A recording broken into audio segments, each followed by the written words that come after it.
Hey everyone, I'm Matt Jobin with Reach Your Summit, and I'm out here today on the beautiful New England National Scenic Trail. And I want to talk to you in this video about shelters. Now, when you mention the word shelter, it's mostly assumed that you have to bring a tent with you. Now, I strongly encourage you to take a needs-based approach on this and don't go directly with a tent. You might find that with a different shelter system, could be more advantageous for that specific trip that you're looking to take. In this video, I'm going to go over three-season shelters with you and the advantages and disadvantages of each. And when I'm planning a trip and choosing a shelter, there's a lot of considerations I like to make beforehand. I'll look at things like environmental resistance, condensation resistance, livability space, portability and adaptability of my shelter, how compact it is, and most importantly, its ease of use. Now, a lot of these factors are going to have conflict with each other. If you're looking to go lightweight, chances are your floor plan or your livability space is going to be sacrificed. If you're looking for more resistance from condensation, the ventilation will be there, but you might lose some storm-proofness. So what I like to do is I'll focus more on the key benefits that will help me achieve my goals and objectives without sacrificing safety and comfort. So let's briefly go over those factors a little bit more. Now, with environmental resistance, my shelter is designed to do three things: protect me from the elements, the wind, precipitation, and also insects. Summertime, like now, out here on the New England Trail, in New England in general, a lot of other places, you have mosquitoes, ticks, and you have illnesses that can come from those insects. So my shelter is going to protect me from those insects, from biting, and also allow me to sleep a little more comfortably. So the wind, that can also be another factor. If it's very windy and I don't have sufficient protection, chances are I'm not going to get a good night's sleep. So that's another thing that I'll take into consideration. And then most importantly, precipitation. I don't want to get wet. I want to be well protected. I want to stay dry and comfortable while I'm sleeping at night. Condensation resistance. You're not going to get 100% condensation resistance with any shelter that you have, but it's better than not having any at all. You don't want to add extra weight to your shelter by having it wet and soaked the next day. Also, your sleep system. If your sleep system gets really wet and soaked, you'll have all of that extra weight, but you might also sleep uncomfortably. You might be really cold, could be shivering if your sleeping bag got wet or your quilt, things like that. Having the best resistance or having as much resistance as you can to condensation will help it perform better, breathe better, dry a little quicker, and be more comfortable to carry. Livability space is definitely a personal preference. If you're looking to go lightweight, you're out hiking on the trail most of the day, and you're just looking to get some shut-eye for the night, then livability space might not be too much of a concern. You're just looking for protection from the elements, you're looking to get a little bit of rest. If you want a little more comfort, you want to move around, you're out with other people. If you're out in areas where you're getting a lot of big storms coming through, you might want more livability space just to keep your sanity and to also give you a little more comfort. And when it comes to the capacity that the shelter claims it can hold, chances are it's going to be that number and that's it. You most likely won't have a lot of extra space to move around. You might not have a lot of space for gear. And that's not for every single shelter, but in most cases it will be. So factor that in along with the comfort level that you want and the usable space that you want for your shelter. With portability, you'll want to look at things like how you can store it in or outside of your pack, the weight. Those things might influence the way that you're traveling on the trail to get to your camp area at night. Adaptability. If you're an avid backpacker or a thru hiker, you might be looking at something that can accommodate various locations and various conditions when you're out there. Compactness will also factor in with portability and ease of use. Now, for some, you might want something very easy to set up. Others, you might be looking for speed and efficiency, something that will help you cover more mileage and accomplish other goals that you might have. At ease of use, you also want something that's going to be compatible with the area that you're traveling in. Do the research, look at maps, look at forums, contact local guides or land managers, any friends that have done trips in similar areas. Any information that you can get can help you choose a campsite that'll be easier to use and be more compatible for the terrain or the area that you're traveling in, and give you a high quality night of sleep. So after I've done all of my research and I've looked at those attributes, I can choose my shelter. So now we're going to go over 3 different shelter options for 3 season conditions and the advantages and disadvantages of each. Alright, so the 3 systems that I have here that I'm going to go over with you are a double wall tent, a hammock system, and the tarpon bivvy.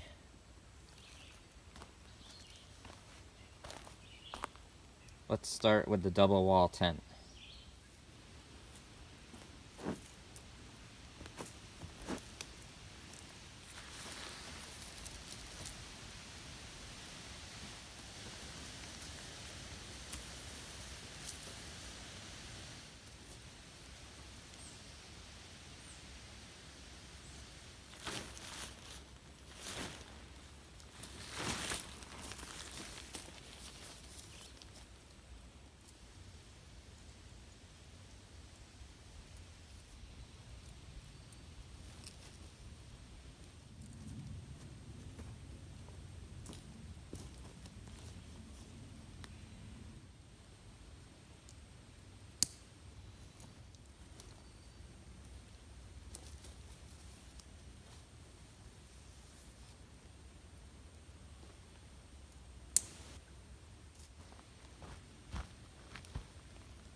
Alright, so here we have the double wall tent.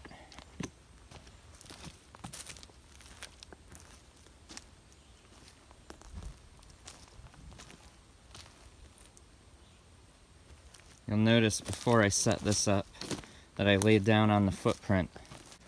This was to assure me that I can have a comfortable night's sleep when I'm laying down inside of the tent, and so I wasn't uneven on the ground. Now that is one thing that you'll have to factor in when you're choosing a double wall tent.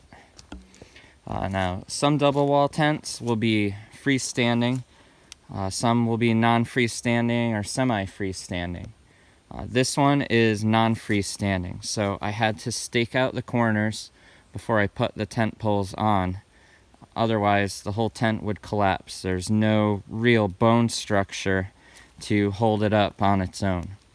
Freestanding tents, you'll have poles going to all 4 corners. It'll be able to stand up on its own without being staked out. On semi-freestanding, those are usually the ultralight tents. So the corners near the feet are typically the ones that you have to stake out. They don't have poles going through them, except there might be a pole going through the center and up along the top of the tent, going over to the other 2 poles. A lot of double wall tents offer excellent environmental protection, and that's one of the key factors that makes them so popular with a lot of campers and backpackers and thru hikers. But with all this extra material, you can definitely get more weight, and you can also get a bulkier package, so it won't be as compact when you're storing it. And what happens when it rains, or if you have wind, it's going to hit this rain fly or collect on this rain fly. Also, condensation is going to collect outside of here before it even goes inside of the tent body.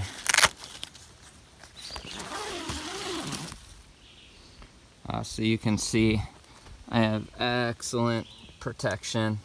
This rain fly is completely away from the tent. So anything that collected on the rain fly first and keep me dry inside of this tent. The floor is going to be waterproof on a lot of double wall tents, or seam taped and give me water protection. And then I have all this mesh, so I got good ventilation. But notice how I said good. It's not going to be excellent.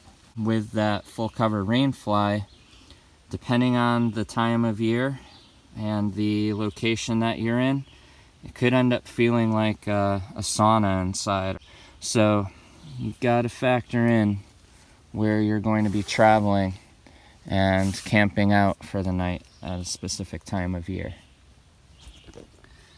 But in most cases, this is going to be very easy to set up, very spacious for one person, good amount of ventilation. I could always just ditch the rain fly if it was going to be dry and get more breathability and be able to look out under the stars when I'm camping.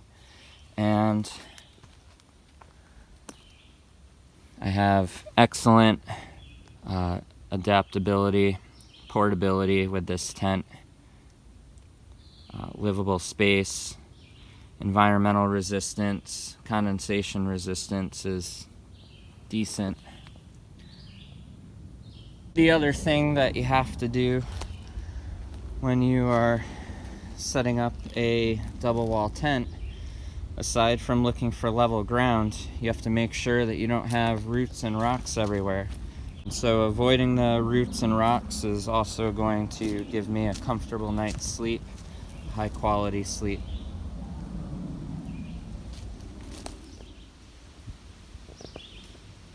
Alright, so the advantages with this: excellent environmental protection.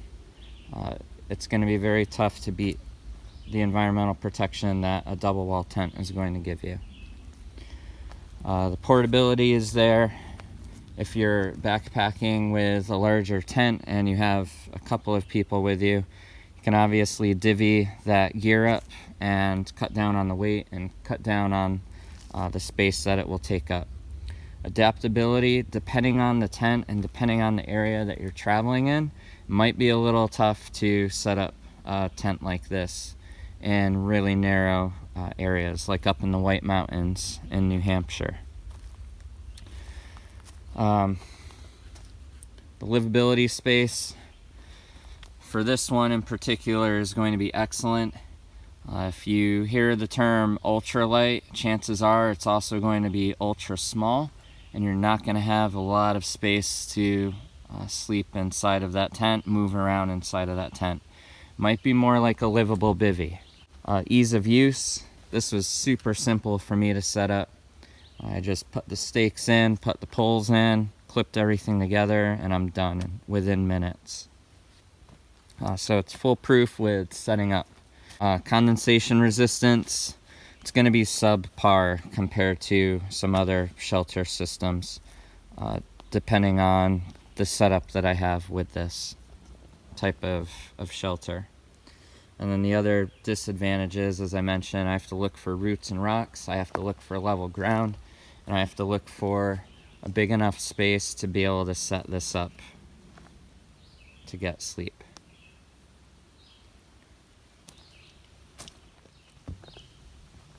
The weight for a lot of double wall tents will be around 3 or 4 pounds, unless you go with an ultralight or a lighter weight double wall tent system, which you can get them around 2 to 2.5 pounds. I even have one that's under 2 pounds, but that's going to sacrifice a lot of livability space. This will be more comfortable for many people.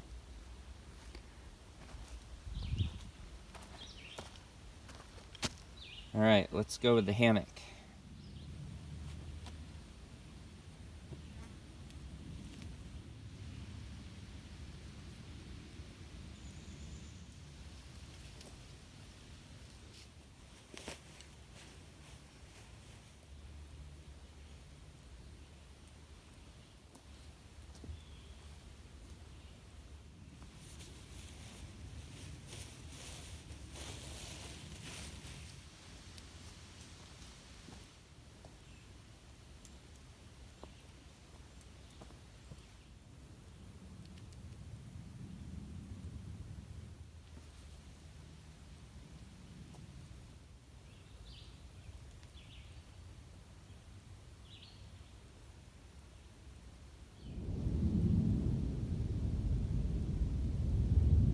Alright, so here's our hammock.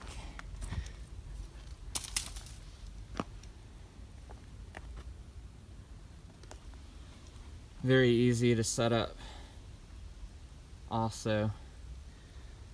And a lot of people think that if you go with a hammock system, it's going to be lighter in weight than a tent.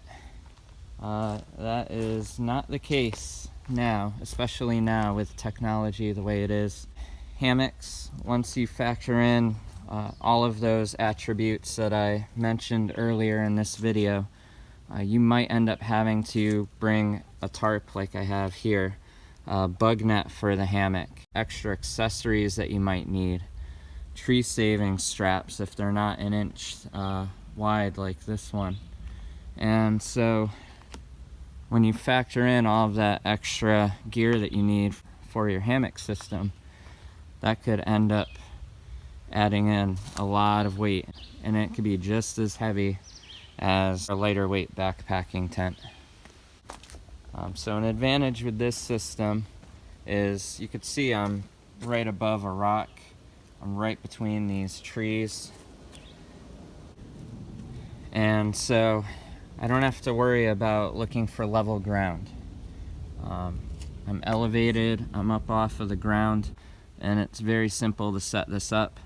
I can adjust the tarp based on the conditions. So if I needed it to, if it was very humid out, I can keep it elevated like this. If it gets really windy or stormy, I can tie it down so it's at more of a steep angle, give me good wind protection. Also, when I'm arriving at my camp, I can see where the wind is blowing from and what my options are to set up a shelter system like this and give me optimal environmental resistance. Condensation resistance, you have a lot of breathability through the hammock. You have a wider open space with the tarp. And then if you have bugs, if it's very, very buggy, you will need a bug net around the hammock. If the bug pressure is not really high, what I like to do is I'll just use my head net, which is treated with permethrin insect shield. And I will treat my hammock with permethrin, and I will treat my sleeping quilt or my sleeping bag with permethrin. And so having all of that permethrin coated fabric gives me insect protection. And I've used that as my sleep system in various areas here in New England, on the Appalachian Trail, up in Massachusetts, up in New Hampshire. Depending on the time of year, it's worked very, very well for me. If it's super buggy, like I said, I'll put a bug net around the hammock. But in most cases, the permethrin seems to work well. But this would go right around my head. My sleeping bag or my quilt will be around my body. My hammock is treated, and everything's giving me great protection from insects, as long as it's not super high bug pressure. This system is going to be very compact, as you saw, so it would be really easy to carry with me. It's pretty compatible. I don't have to look for a wide open space. I'm able to set it up in narrower areas. I don't have to look for level ground, so it's very adaptable. I can adapt the tarp the way I need it to. And so this could be another great option for you. It's not great for people who might not want to be swaying back and forth at night when they're sleeping. You are elevated. It might not be for people who have a fear of heights. Granted, this isn't too high up off the ground, but you never know. So if you don't want to be elevated, this might not be an option for you. If you want a little more privacy, this also might not be a good option for you. And the tent might be a better option, just so you can have that privacy, so you can get changed a little easier. It's a little harder getting changed laying down inside of a hammock or standing up underneath the tarp, unless you adjust it to block you. And then lastly, The other disadvantage to this system is because of how thin this fabric is. If it gets below 60 degrees Fahrenheit at night, you can get what's known as cold butt syndrome. And so you need some insulation, you need a barrier to protect that cold draft from coming up underneath you because you're elevated. And you're also going to lose quite a bit of heat through that fabric. So you need some type of barriers to trap some of that heat and also to protect the cold draft from coming up underneath. With the hammock, I find you can also get a really comfortable sleep. Just because you are swaying back and forth, you aren't on solid ground. So that could be an advantage. Everyone has their different comfort levels, but I find it to work really well. And then when you're laying down in the hammock, you're going to be laying asymmetrically. So you're not going to be laying the length of the hammock like this, in a banana shape. You are going to be laying at an angle from one corner of the hammock to the opposite corner of the hammock. And when you do that, you pull out the hammock like an elevated platform. And it can be very, very comfortable. And you have great adjustability with that too. You can make this hammock as tight and taut as you want it, or you can have a bit of sag like I have here to give you a little bit of extra cradling. Your hammock system, as I mentioned, it can be right around the same weight as a lightweight tent, double wall tent. And the price is going to be right around the same amount as a double wall tent also. And let's set up the last shelter here, the tarpon bivy.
Alright, and then the last system I have here is the tarpon bivy system.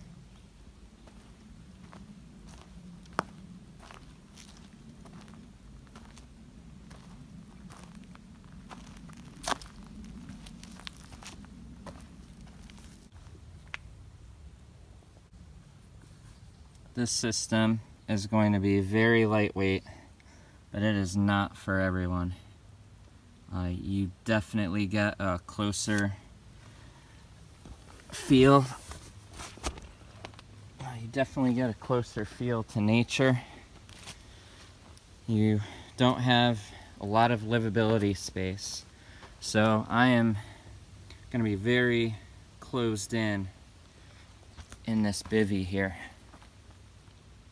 It's just for my body and my sleeping bag and my pad.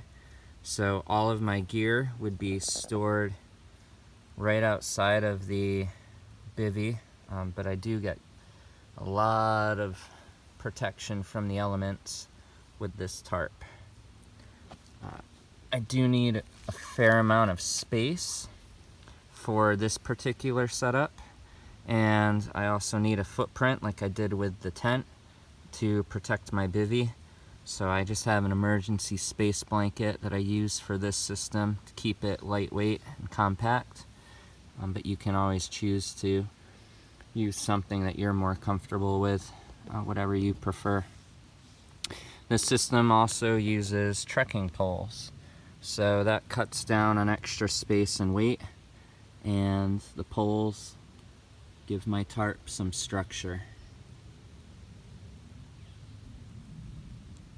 It's a little more adaptable. I've tied this off to trees and used the tarp in a system like that, just because you do get a lot of line. You get line locks. If you're good with knots, you can adapt to this system. If I want to go with just the bivvy, I can always use just the bivvy and get good bug protection, but I will not have a good amount of wind or rain protection, so that's where the tarp comes into play. So this system, you don't have a lot of livability space. It is extremely portable, extremely adaptable. Could be easy to use once you get used to it, and if you're good with knots and tying things off, you shouldn't have any issues. Condensation resistance is excellent. I have all this airflow around the bivvy.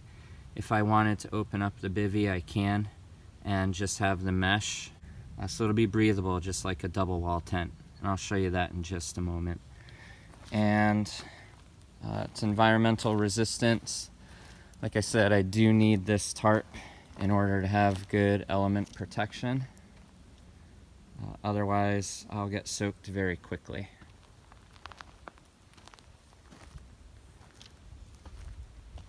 And it's very compact.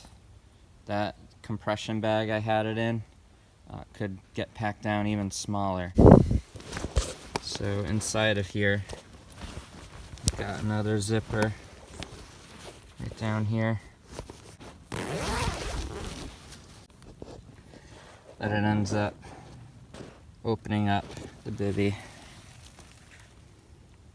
The weight for this system is right around a pound, a little over a pound, minus the trekking poles. Those are about 9 ounces for the pair. But I'm hiking with those, so that's not in my pack. So pound is not bad compared to a couple of pounds for those. But this also is not going to be a system that I will use year round. It has its advantages and disadvantages, just like the other shelter systems. And then the other thing, of course, I have to find nice level ground, roots and rock free. And the price for this system is also, minus the trekking poles, it's going to be right around the price of the hammock system or the tent. And one other disadvantage to this system is, yes, you may get privacy, but if it's pouring out, it's a little difficult to get changed and get into the bivvy without bringing mud into it. You have to be very careful when it's pouring out, because I have had rain fill up the entire footprint that I had, and I had to be careful with not getting mud inside of the shelter. And at night, if it's pretty dark out and I'm getting in and out of the bivvy to go to the bathroom or grab something from my pack, I have to be careful, because as soon as that headlamp comes on, if it's buggy and you're going outside to grab something, your chances of getting a bug inside of the bivvy, the percentage is very high for that. I've been able to avoid it, but it can happen. And you can also treat this with permethrin as well, which I do. I treat my bivvy and tarp and everything with permethrin to give me an extra barrier. So there you have it. We have the tarp and bivvy system, the hammock system, and the double wall tent system. I hope this video helps you out in choosing the proper shelter for your specific trips. If you have any questions or comments, please feel free to leave them in a comment down below, or you can get in touch with me at reachyoursummit.net. Thanks for watching, guys. Thanks for subscribing. And I look forward to sharing the next video with you.